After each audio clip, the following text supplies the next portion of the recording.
Claude Barzotti est décédé en juin dernier et a laissé derrière quelques grandes chansons, dont le Rital, certainement le tube qui a fait le plus sa renommée. Découvrez l'histoire derrière ce titre. L'annonce de la mort de Claude Barzotti a sans doute été une épreuve pour tous ceux qui, célèbres ou anonymes, l'aimaient. Mais il ne pouvait pas vraiment s'agir d'une surprise. Depuis plusieurs années déjà le chanteur faisait face à de graves soucis de santé, pancréatite, problèmes rénaux, cancer. Toutes ces affections sont sans doute à mettre sur sa longue addiction à l'alcool dont il avait fini par se débarrasser, reconnaissant avoir parfois bu jusqu'à 7 bouteilles de whisky par jour. En 2021, le chanteur de 67 ans épuisé, avait pris une décision radicale, se retirer de la chanson trouvant du réconfort auprès de ses filles Vanessa et Sarah et de ses 3 petites filles.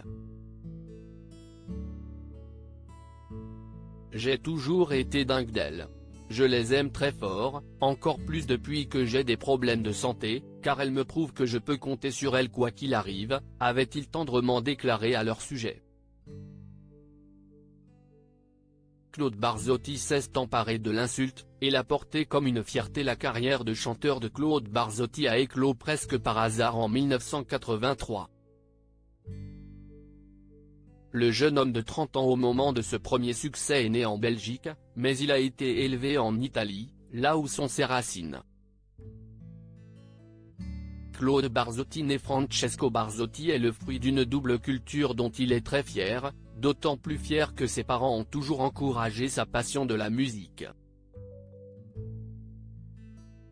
Il lui paye ses 8 années de solfège et de guitare classique qui lui permettent de faire ses timides premiers pas sur les planches belges en 1973.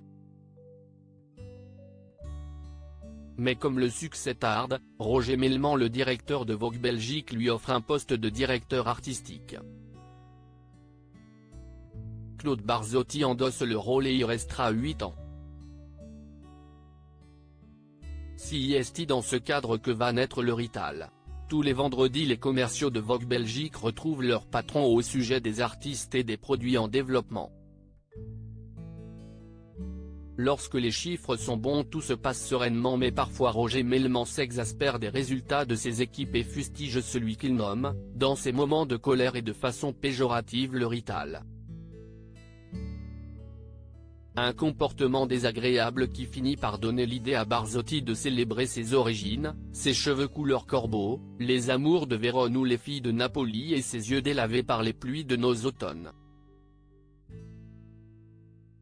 Le reste appartient à l'histoire. En 1981, les producteurs de la danse des canards découvrent par hasard un disque de Claude Barzotti et tombent sous le charme de son léger accent et de sa voix éraillée. C'est avec eux qu'il fera son premier album qui prendra son envol avec le doux Madame, avant d'exploser avec le Rital dont le succès ne cesse jamais démenti.